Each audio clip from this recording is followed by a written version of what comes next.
Hello guys, welcome to our YouTube channel. तो जैसा कि आपको पता है, अभी सभी चीजें बंद हुई पड़ी हैं, इसीलिए हम लोग आपको घर बैठे पढ़ाई का इनिशिएटिव शुरू किए हैं, जिसमें आप अपने घर बैठे ही सारे के सारे सब्जेक्ट्स की पढ़ाई कर सकते हैं, जो हमारे चैनल पे पहले से ही उसके वीडियोस अपलोडेड हैं।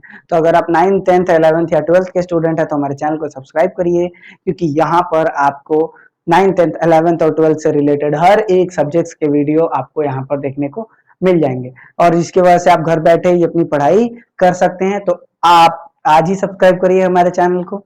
और हाँ, आज जिस टॉपिक की हम बात करने वाले हैं उस टॉपिक का नाम आप ऊपर टैगलाइन में देख सकते हैं, लोकतांत्रिक अधिकार। यह एक बहुत ही बढ़िया सेक्शन होने वाला है, क्योंकि यह एक सेक्शन, यह शायद राजनीति शास्त्र का सबसे अंतिम सेक्शन माना जाता है। ठीक है, इसको यह हमारे कक्षा 9th के लिए सबसे आखिरी सेक्शन है, और इस सेक्शन को आज हम कवर करने वाले हैं। ठीक है, क्योंकि हमने लोकतंत्र क्या है यह पढ़ा, लोकतंत्र में क्या होता है यह पढ़ा, लोकतंत्र की अलग अलग रूप पढ़े, लोकतंत्र में अलग अलग सरकारें पढ़ी, लोकतंत्र के अलग अलग अंग पढ़े, और लोकतंत्र की अलग अलग संस्थाएं पढ़ी। तो अब हमारे सामने सबसे आखिरी पॉइंट बचा हुआ है कि लोकतांत्रिक अधिकार क्या होते हैं। ठीक है, तो आइए स्टार्ट करते हैं। तो सबसे पहला टर्म हमारे सामने आता है कि आखिर ये अधिकार क्या है। अधिकार जो लिखा हुआ है ना, राइट, अधिकार क्या है? अधिकार आपके हिसाब से क्या होता है? हाँ, चलो मैं बताता हूं। अधिकार किसी व्यक्ति का अपने लोगों, अपने समाज और अपने सरकार से एक दावा होता है कि हाँ ये चीज मेरी है, ये एक क्लेम होता है। ठीक है, वो अपने लोगों के साथ करता है। अधिकार की बात याद रखिएगा, अधिकार हमेशा अपने लोगों के साथ, अपने समाज के साथ, अपनी सरकार के साथ, अपने देश में किया जा सकता है, कहीं और नहीं। आप यहाँ सोना चाहते हो, आप अपने घर में सोते हो तो सोने की आपकी एक जगह है, तो आप अधिकार जताते हो यहाँ पर मैं सोऊंगा और कोई नहीं। लेकिन क्या आप किसी और के घर में जाके वैसा ही अधिकार जता सकते हो? नहीं जता सकते। क्यों? क्योंकि अधिकार हमेशा अपने लोगों के साथ जताया जाता है। हम सभी खुशी से, बिना डर के और अपमान वाले व्यवहार से बचकर जीना चाहते हैं। सब लोग क्या चाहते हैं? यही ना, एक वंडरफुल मिराकुलस लाइफ हो, जिसमें आसानी से हम जिए, जिसमें कहीं पे भी कोई भी तौर पर नुकसान ना पहुंचाया जाए। हाँ, इसी प्रकार हम ये भी चाहते हैं कि हम ऐसा व्यवहार करें कि सामने वाला हमसे अच्छे तरीके से पेश आए, और जिस तरीका का हम व्यवहार करते हैं वो सामने वाला भी हमारे साथ करता है। इसी प्रकार हमारे व्यवहार से किसी को नुकसान भी नहीं होना चाहिए, किसी को कोई कष्ट भी नहीं होना चाहिए। इसीलिए अधिकार का मतलब होता है कि ऐसा दावा जो ये दिखाना चाहता है कि आप सही हैं, और आप इस चीज के रिगार्डिंग जो कहना चाह रहे हैं वो आपने बिल्कुल सही कहा है। ठीक है, तो अधिकार तभी संभव हो पाएगा जब आप अपने बारे में किए गए दावे को दूसरे पर भी समान रूप से लगाएंगे। कि मैं अगर क्लेम करता हूं कि ये सिस्टम मेरा है, ये चीज मेरी है, तो अगर सामने वाला व्यक्ति कोई ऐसे ही टाइप की चीज को क्लेम करता है कि दूसरा कोई सिस्टम उसका है, तो मैं उसको एक्सेप्ट करूंगा, करना पड़ेगा, तभी अधिकार वर्क करता है। तो सबसे पहला टॉपिक यह आ गया कि अधिकार क्या होता है। लोकतांत्रिक अधिकार छोड़ो, सबसे पहले बात करते हैं फिलोसॉफिकल सेक्शन में आकर कि अधिकार क्या होता है। सबसे पहले अधिकार को अंग्रेजी में कहते क्या है? अधिकार को अंग्रेजी में कहते हैं राइट्स। राइट्स, जिनको अधिकार कहा जाता है। ठीक है, ये अधिकार होता है, इसके अकॉर्डिंग हमें काम करना होता है, इसके अकॉर्डिंग आप जीते हो। ठीक है, तो अधिकार क्या होता है, इसके लिए मैंने परिभाषा दी कि किसी भी व्यक्ति का किसी भी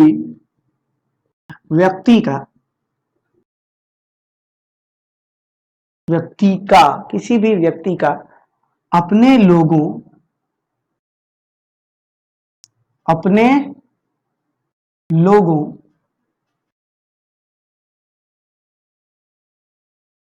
अपने समाज और अपनी सरकार से, अपनी सरकार से किया गया दावा, किया गया दावा उसका अधिकार होता है, का अधिकार होता है।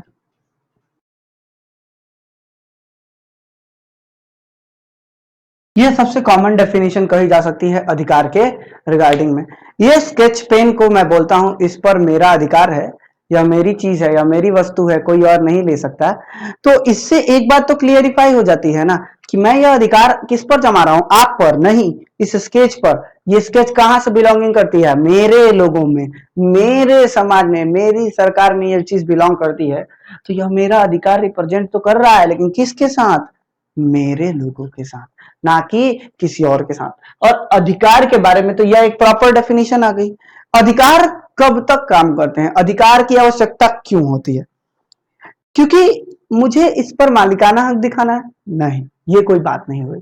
अधिकार का मतलब अलग होता है और मालिकाना हक का मतलब अलग होता है। मालिकाना हक अपने गर्व को प्रदर्शित करने के लिए किया जाता है, जबकि अधिकार एक अलग टर्म है जो सिर्फ ये दिखाता है कि आप उस चीज के बारे में क्या सोचते हो, आप उस चीज के अकॉर्डिंग्स में क्या विश्वास रखते हो। ठीक है, समझ में आ रहा है क्या कहना चाह रहा हूं। तो ये बात होती है अधिकार के बारे में। ठीक है, आइए अब देखते हैं। तो जैसा कि आपको पता ही होगा कि अधिकार ऐसे रखते हैं जो दूसरे को कष्ट ना दे या नुकसान ना पहुंचाए। जैसे एग्जाम्पल के लिए, अगर आप क्रिकेट खेलते हैं, अगर आप क्रिकेट खेलने का अधिकार का दावा करते हैं, तो इस बात के अधिकार का दावा नहीं करते कि मतलब अगर क्रिकेट टूट जाए और आपका अधिकार को कुछ ना हो, ऐसा नहीं होना चाहिए। आप क्रिकेट खेल रहे हो, उसका मतलब क्या हुआ, आप क्रिकेट खेल के ऐसा कर दोगे, ऐसा होता है। देखो, सर्बिया में, युगोस्लाविया के सर्ब लोग पूरे देश पर सिर्फ अपना दावा नहीं कर सकते, इसलिए हम जो दावा करते हैं उसके लिए हमें रीजन भी होना चाहिए। ठीक है, हाँ, ये बात याद रखना चाहिए। ऐसी ही चीजें होती हैं, ठीक है, जिसमें अधिकारों की बात तो की जाती है लेकिन उसमें रीजन भी रखा जाता है। ठीक है, कि आपका अधिकार तो होगा, साथ ही साथ इसके कुछ रीजन भी रखे गए हैं कि इन रीजंस को आपको मानना कर पड़ेगा। हम कुछ दावा कर दें तो सिर्फ इतने भर से वो हमारा अधिकार नहीं हो जाता। कल ही हम आके बोल दें कि आपका फोन हमारा है, तो क्या वो अधिकार हो जाएगा हमारा, नहीं ना। इसे पूरे समाज से स्वीकृति नहीं मिलेगी तब तक वो अधिकार नहीं होगा, होगा, नहीं होगा। इसीलिए जिस समाज पर आप दावा कर रहे हो, अपने समाज पर या जिस समाज पर दावा कर रहे हो, उस समाज के लोग अगर उसको एक्सेप्ट कर लेते हैं ना, तो वो आपका अधिकार बन जाता है। ठीक है, कायदे कानून होते हैं हर चीज की व्यवस्था को बनाए रखने के लिए, और यही कायदे कानून तो हमें बताते हैं कि कौन सा टर्म सही है, कौन सा गलत है। यही बताते हैं कि समान चीजों के लिए समान अधिकार बनता है। यही बताते हैं कि समाज जिस चीज को सही मानता है, सबके अधिकार के लायक मानता है, उसे भी हम अधिकार कहते हैं। ठीक है, इसीलिए समय और स्थान, मतलब जब जैसा समय होगा, जब जैसी जगह होगी, उसके हिसाब से हमारे अधिकार उसी हिसाब से बदलते रहते हैं। अगर कोई 200 साल पहले कहता कहता कि औरतों को भी वोट देने का अधिकार होना चाहिए, तो उसे मार दिया जाता है या भगा दिया जाता है। क्यों? क्योंकि लोग कहते हैं अरे पागल है ये, 200 साल पहले अधिकार की बात करता है। और आज सऊदी अरब में उनको अधिकार ना होना आज अजीब लगता है। देख रहे हो, एक वक्त हुआ करता था 200 या 300 साल पहले, कोई कहे कि लड़कियों को या महिलाओं को वोट देने का अधिकार होना चाहिए, तो इस बात को सब लोग कहते हैं अरे पागलों की बात कर रहा है। और आज सऊदी अरब में जहां महिलाओं को वोट देने का अधिकार नहीं है, तो आज के दुनिया में आज हम उसको पागलों वाली बात कहते हैं, आज हम उसको अजीब कहते हैं। तो इसका मतलब क्या हुआ, अधिकार किस चीज पर निर्भर करते हैं, नियम कानून नहीं, अधिकार निर्भर करते हैं आपके समाज पर। समाज जिस हिसाब से प्रोग्रेसिव होते जाता है, उस हिसाब से अधिकार प्रोग्रेसिव होते जाते हैं। ऐसा हमेशा देखने को मिलता है। जब समाज में माने जाने वाले कायदों को अगर ओरिजिनल लॉ बना दिया जाए ना, तो उनको असली ताकत मिल जाती है। कोई अगर बोल दे कि पूरब की तरफ सूर्य होता है, ये समाज की मान्यता हो गई। अगर इसी चीज को लिखित में कोई प्रूफ कर दे कि पूरब की तरफ सूर्य होता है, तो बस वो लॉ बन जाता है, उसके अंदर असली पावर आ जाती है कि नहीं।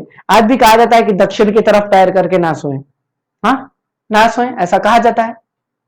तो क्यों कहते हैं ऐसा, इसके पीछे कुछ रीजन होता होगा। हाँ, तो उसी चीज को समझाते हुए बताने की कोशिश की जाती है कि हाँ यार ऐसे करके नहीं करना चाहिए, ऐसे करना चाहिए। समझ रहे हो, चीजों को समझाना, चीजों को एक्सप्लेन करना है सही ढंग से, वो ऐसे ही किया जाता है यहाँ पे।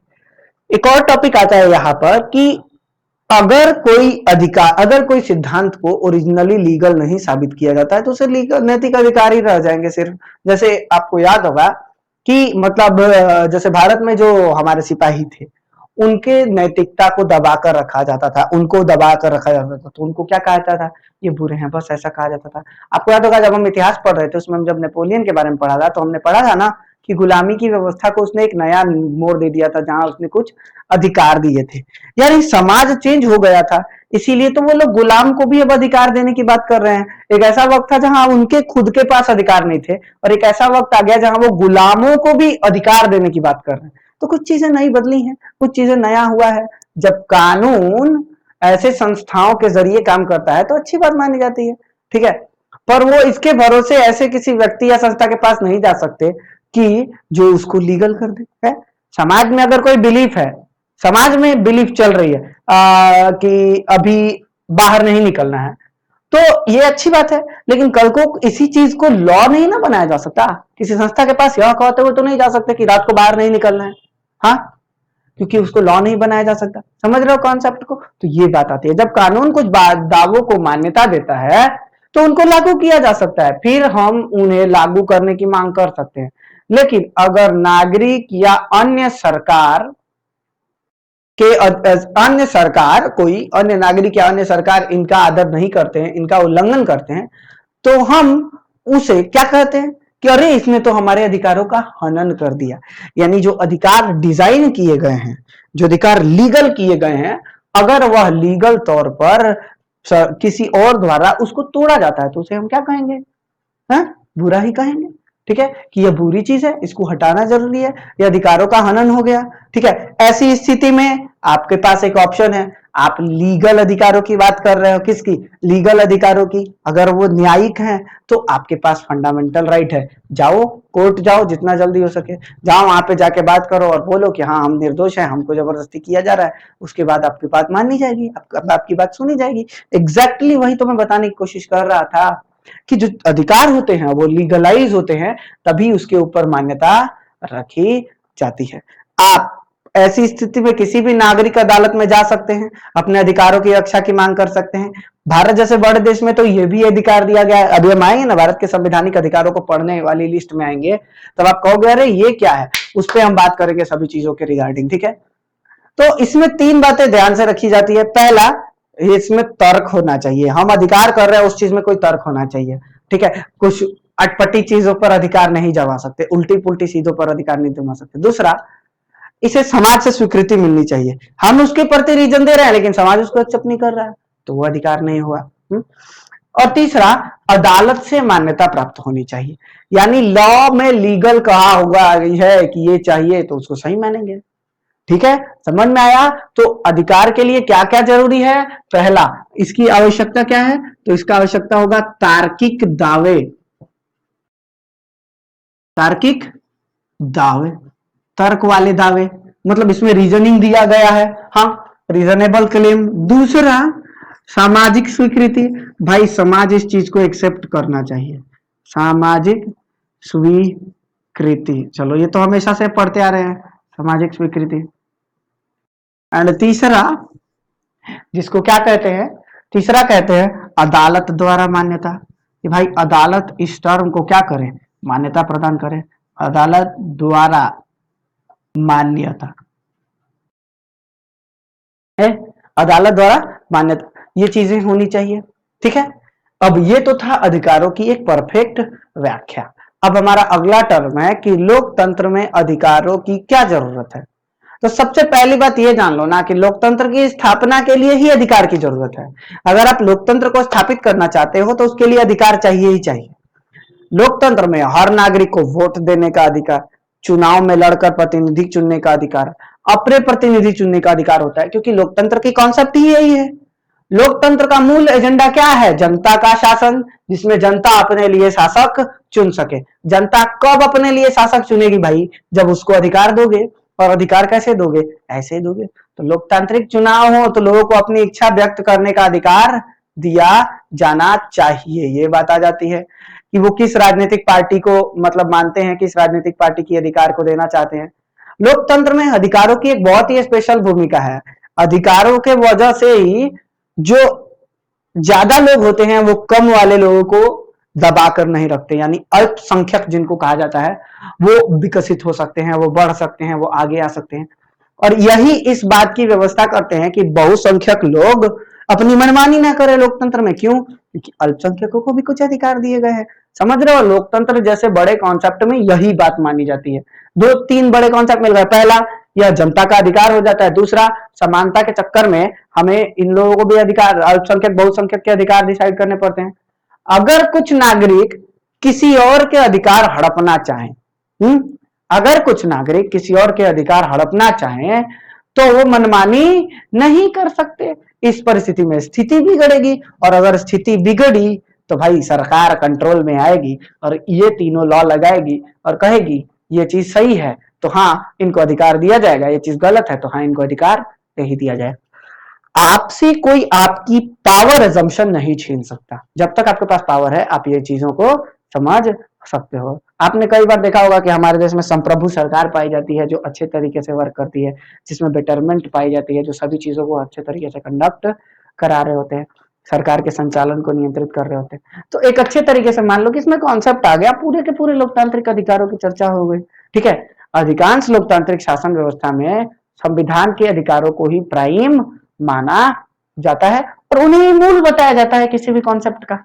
तो आइए, जब ये कह दिया गया, इस बात में कोई गड़बड़ या गलत थॉट नहीं है कि अधिकार संविधान में लिखे गए हैं, उनको ही प्राइम बनाया गया है, तो हमारे संवैधानिक अधिकारों को ही प्राइम बनाओ। यानी हम आते हैं भारत के संवैधानिक अधिकारों को पढ़ते हैं और लोकतांत्रिक अधिकारों को पढ़ लेते हैं। आइए देखते हैं कि भारत के लोकतांत्रिक अधिकार क्या कह रहे हैं। तो आइए अब बात कर लेते हैं इन अधिकारों की, जो क्या है, जो जिन्हें हम कहते हैं लोकतांत्रिक अधिकार। ठीक है, इसे कुछ लोग मौलिक अधिकार का भी नाम देते हैं। किसका नाम देते हैं? मौलिक अधिकार का। ठीक है, तो हमारे संविधान में इन अधिकारों को फंडामेंटल राइट्स या मौलिक अधिकार भी कहते हैं। हम लिख देते हैं भाई, इसकी भी जरूरत है, मौलिक अधिकार। इसका मतलब होता है फंडामेंटल राइट्स। ठीक है, मौलिक अधिकार इसका मतलब होता है किसी भी मूल बेसिक राइट। यानी भारत जैसे लोकतांत्रिक देश में किसी का बेसिक सबसे कॉमन अधिकार क्या हो सकता है, उन्हीं की बात हो रही है। तो सबसे पहले किसी भी लोकतंत्र में क्या बात कही जाती है? हम आपको सबके बराबर रखेंगे, कहा जाता है ना। यानी सबसे पहले समानता का अधिकार आ जाएगा हमारे पास, समानता का अधिकार, यानी वैसा अधिकार जिसमें यह क्लियरली कहा गया है कि भारत जैसे देश में हमें अपने लोगों को स्वतंत्र रखना है, बढ़िया रखना है, समान रखना है, किसी को भी अधिकारों से वंचित नहीं रखना है, सबको एक जैसा बना के रखना है। यह बात कही गई है, क्लियरली कॉन्सेप्ट में क्लियर कहा गया है। ठीक है, अब उसके बाद स्वतंत्रता का हो गया, उसके बाद कौन सा अधिकार है सबको पता है। इसके बाद आता है कि हम अगर बराबर हैं, हम और आप और 15 लोग 16 लोग बराबर हैं, इसका मतलब क्या है? हम लोगों को एक और अधिकार दिया जाएगा कि हम अपनी मर्जी से रह सकें, स्वतंत्रता का अधिकार। स्वतंत्रता का अधिकार, right to freedom. Right to freedom मतलब स्वतंत्र हूं मैं, जो मन करे वो कर सकता हूं। कब तक? जब तक वो अधिकार किसी और के अधिकार को वायलेट ना करे, किसी और के अधिकार को खराब ना करे, तब तक वो अधिकार हमारा मौलिक अधिकार बना हुआ है, बेसिक राइट बना हुआ है, उसको आप छेड़ भी नहीं सकते। ठीक है, इसके बाद आता है बहुत ही बढ़िया अधिकार जिसका नाम है धार्मिक स्वतंत्रता का अधिकार। धार्मिक स्वतंत्रता का अधिकार मतलब हमारे पास एक अधिकार है कि हम चाहें जो मन करे वो धर्म मान सकते हैं, जो मन करे वो धर्म नहीं मान सकते हैं, और मन नहीं करता है तो कोई धर्म भी नहीं मान सकते। ऐसा कोई भारत में बाध्यता नहीं है कि आपको ये धर्म मानना ही पड़ेगा, कोई ना कोई एक धर्म मानना ही पड़ेगा। ना ना ना ना, ऐसी बाध्यता नहीं है। क्यों? कि हमें मौलिक अधिकार है, हम चाहे तो मान सकते हैं। हम कल उठा के एक पत्ते को पूजना स्टार्ट कर दे, वो भी हमारे लिए धर्म हो जाएगा। कल से हम स्पेन की पूजा शुरू कर दे, वो भी हमारे लिए धर्म हो जाएगा। ठीक है, तो इसमें कोई बड़ी बात नहीं है, ये हमारा एक बेसिक स्वतंत्रता का अधिकार हो गया। ठीक है, उसके बाद बारी आती है बहुत ही बढ़िया अधिकार की, जिसका नाम है शैक्षणिक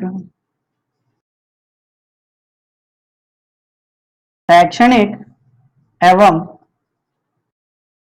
सांस्कृतिक अधिकार।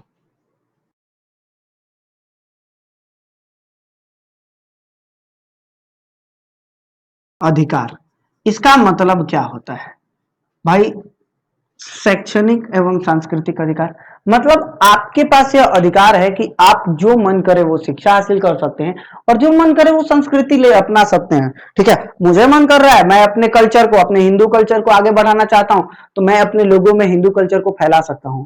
अगर किसी मुस्लिम व्यक्ति को मन कर रहा है कि वो अपने मुस्लिम कल्चर को आगे बढ़ाना चाहता है, तो आसानी से बढ़ा सकता है, कोई रोक टोक नहीं होगी। ठीक है, उसके बाद बहुत ही बढ़िया आता है 5th पॉइंट, जिसका मतलब होता है संवैधानिक उपचारों का अधिकार।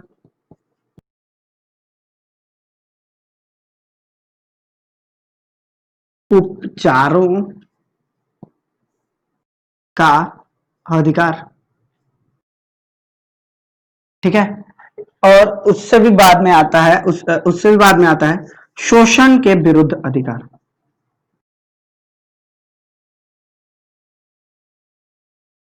विरुद्ध अधिकार, अच्छा ये हमारा राइट है। ठीक है, हम चाहें तो कोई हमारा शोषण कर रहा है तो हम उसका विरोध कर सकते हैं, यह हमारा एक अधिकार है। ठीक है, यह हमारा अधिकार है। अब ऊपर के कोई भी अधिकार, यहाँ चारों अधिकार में से कोई टूट रहा है तो हम उसका विरोध कर सकते हैं। लेकिन सबसे इंपॉर्टेंट, हम विरोध करने जाएंगे कहां? है क्या हमारा अधिकार कोई ऐसा दिया गया जिसके जरिए ऊपर के अधिकार ना टूटे? हम आपको बोलते हैं कि आपका फोन आपका है, लेकिन आपके पास कोई ऐसा लीगल राइट तो होगा ना जिसके जरिए आप ये क्लेम कर सकते हो कि वही फोन आपका है। तो वैसे ही हमारे संविधान में एक लीगल अधिकार तो दिया जाना चाहिए ना, जो दिखाए कि ऊपर के अधिकार आपके हैं, तो उनको कहते हैं संवैधानिक उपचारों का अधिकार। यह कॉन्सेप्ट है पूरा का पूरा लोकतांत्रिक अधिकारों का। एक ही चैप्टर है, छोटा ही चैप्टर था तो इसको छोटा ही बनाया मैंने। ठीक है, तो यही था आपके पूरे के पूरे चैप्टर के बारे में। अगर कोई प्रॉब्लम है तो कमेंट करके बताइए।